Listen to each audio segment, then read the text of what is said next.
collecting the water for the test. We need the water. That's for the nutrient levels.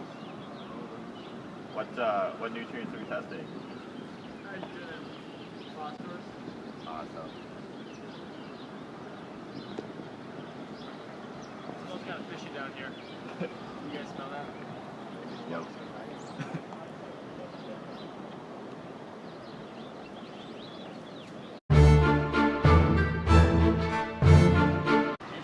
What are you testing today? Well, Nate, I'm getting water to test nitrogen.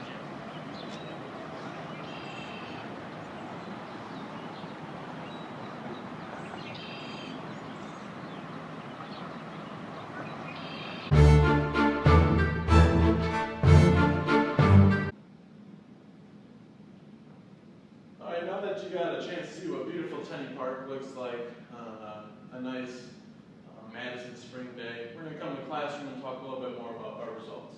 First, we'll review what the weather conditions were. We had another beautiful day in Madison. It was a high of 69. Sampling was done around 4 o'clock, so still kind of in the heat of the day. We had low winds, but something to note this time is we had increased flow through the Ohio River at this portion due to a change in the locks of the dam upstream of our sampling site. Now we'll look at our data, and we also compared it to the data of a group that sampled at Blues-Water. So not exactly close, but part of Mendota, a little bit farther west than our sampling site. So it's a little bit hard to see with our beautiful setting sun here today, but the nitrogen water samplings, both groups parallel very similar. We had a little bit lower nitrogen reading initially than they did, but we kind of came to the same value. And then phosphorus conditions, with the exception of one outlier here of our own, that we think something may have happened wrong with the test, the data lined up pretty well. With the warming weather, we expected nutrient levels to rise, and they did slowly rise. However, it's hard to make real big assumptions and conclusions based off the fact that we only have 3 sampling points for nitrogen and phosphorus apiece.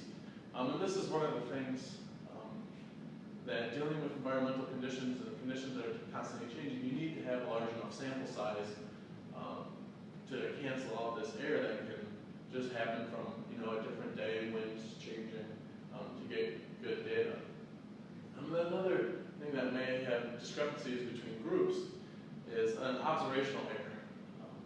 That is from taking that concentration or taking that color of your phosphorus or nitrogen test and then converting that to a concentration with your eyes. Everyone's scale could be a little bit different. One way to avoid this is to have standards, otherwise bringing things back to labs and using equipment like a spectrometer or something like that.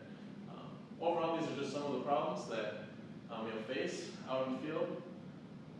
And you know what? It's been a great semester. I'm Wisconsin.